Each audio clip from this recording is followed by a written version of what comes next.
السلام علیکم. ہمارے چینل بیا اور مالا پر خوش آمدید. اگر آپ ہمارے اس چینل پر پہلی دفعہ آئے ہیں یا آپ نے ابھی تک سبسکرائب نہیں کیا تو بیا اور مالا کو سبسکرائب کرنا نہ بھولیے. اگر آپ میرے اپارٹمنٹ تک چلیں تو میں آپ کو بہت اچھی گرم سی کافی پلوا سکتی ہوں. ماما سے بھی مل لیجیے گا. پھر کبھی.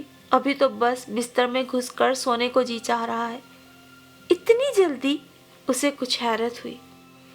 اتنی شدید سردی میں سوائے گرم بستر کے بندہ اور کچھ کیسے سوچ سکتا ہے؟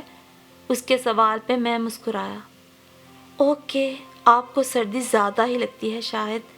اچھا، اللہ حافظ. وہ مسکراتی ہوئی وہاں سے چلی گئی اور میں بھی اپنے اپارٹمنٹ میں آ کر بستر میں گھس کر ٹی وی سے دل بہلانے لگا. امی کا خط آیا تھا. انہوں نے لکھا تھا کہ آپا کا ایک اچھا رشتہ آیا ہوا ہے اور وہ لوگ 2-3 ماہ تک شادی کرنا چاہتے ہیں. آپا کا جہیز تو کافی حد تک تیار تھا. کچھ تیاریاں میرے یہاں آنے کے بعد امی نے کر لی تھیں. میں صرف اپنے خرچے کے لیے ایک ضروری رقم رکھ کر باقی سب پاکستان بھجوا دیا کرتا تھا. یہاں بچانے والی رقم سے بھی میں کچھ نہ کچھ پس انداز کر لیا کرتا. پھر شام میں بھی میں نے ایک اسٹور میں پارٹ ٹائم جاب کر لی. میں چاہتا تھا کہ شادی سے پہلے زیادہ سے زیادہ پیسہ امی کو بھجوا سکوں تاکہ آپا کی شادی میں کوئی کمی نہ رہے. اس روز بھی اپنے آفس سے اٹھ کر میں اسٹور چلایا. یہ ایک جنرل اسٹور تھا جہاں ضرورت کی ہر شے دستیاب تھی. اس کا مالک ایک انڈین تھا. میرے ہاتھ کمپیوٹر کی کی بورڈ پہ تیزی سے چل رہے تھے کہ رک گئے. رابیل اپنی ٹرالی کے ساتھ سامنے ہی کھڑی تھی. آپ یہاں بھی؟ اس نے حیرت سے مجھے یہاں دیکھا کیونکہ میں اپنی اصلی جاب کے بارے میں بتا چکا تھا.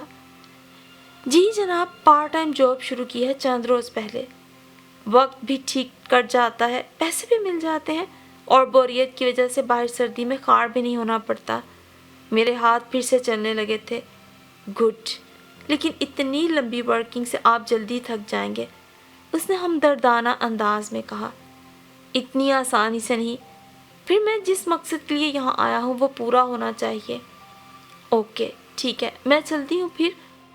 وہ اپنا سامان چیک کروانے کے لیے جانے لگی. پھر ایک لمحے کو رکی. سنڈے کو تو فارغ ہے نا آپ؟ ہاں، میں اس بات کا قائل ہوں کہ بندے کو پورا ہفتہ محنت کرنے کے بعد ایک دن آرام کا حق ضرور ملتا ہے. اوکے، پھر اس سنڈے کو لنچ آپ ہمارے ہاں کر رہے ہیں. Totally Pakistani food. آپ کیوں خواہ اتنی زحمت کر رہی ہیں؟ میں نے کہنا چاہا لیکن اس نے بات کاٹ دی. نو فارمیلٹی. آپ آ رہے ہیں، میں انتظار کروں گی. ماما بھی آپ سے مل کے خوش ہوں گی. 3 دن بعد ہی اتوار تھا. میں دیر سے سو کے اٹھا. ناشتے کے بعد پھر سے سستی سوار ہونے لگی. میں دوبارہ بستر میں گھس گیا اور جانے کس وقت مجھے نیند آ گئی. ٹیلی فون کی تیز بیل سے میری آنکھ کھلی. جانے کس کا فون ہے؟ کیا آپ کو دوسروں کو انتظار کرانے کی عادت ہے؟ رابیل کی نرم آواز کانوں میں اتری تو میری نیند یک لخت بھاگ گئی. میں نے وال کلاک کی جانب نظریں دوڑائیں. سوری، مجھے یاد نہیں رہا تھا. 2:45 کا وقت ہو رہا تھا اور مجھے شرمندگی نے گھیر لیا. کوئی بات نہیں، میری کوئی بات نہیں، لیکن مما اتنی دیر سے لنچ نہیں کرتی. وہ ہر کام وقت پہ کرنے کی عادی ہیں.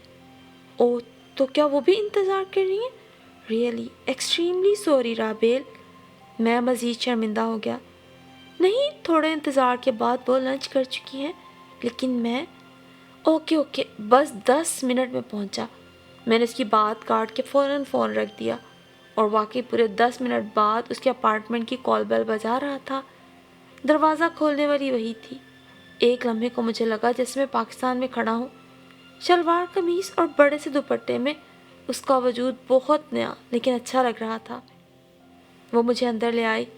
اندر کا ماحول ہیٹرز کی وجہ سے کافی گرم تھا. میں نے اپنی جیکٹ اتار دی. پہلے کھانا کھاتے ہیں، پھر کافی پئیں گے. تب تک ماما بھی اٹھ جائیں گی. تب میں آپ کو ان سے ملواؤں گی. وہ کھانے کی میز کی جانب بڑھتے ہوئے بولی تو میں گردن ہلا کے رہ گیا. ویسے بھی مجھے اب بھوک لگنے لگی تھی. کھانے کی میز پر چنے ہوئے کھانوں کو دیکھ کر میں حیران رہ گیا. کھانے کی میز مختلف پاکستانی کھانوں سے سجی ہوئی تھی. یہ سب آپ نے تیار کیا ہے؟ نہیں، میں نے خود بنایا ہے.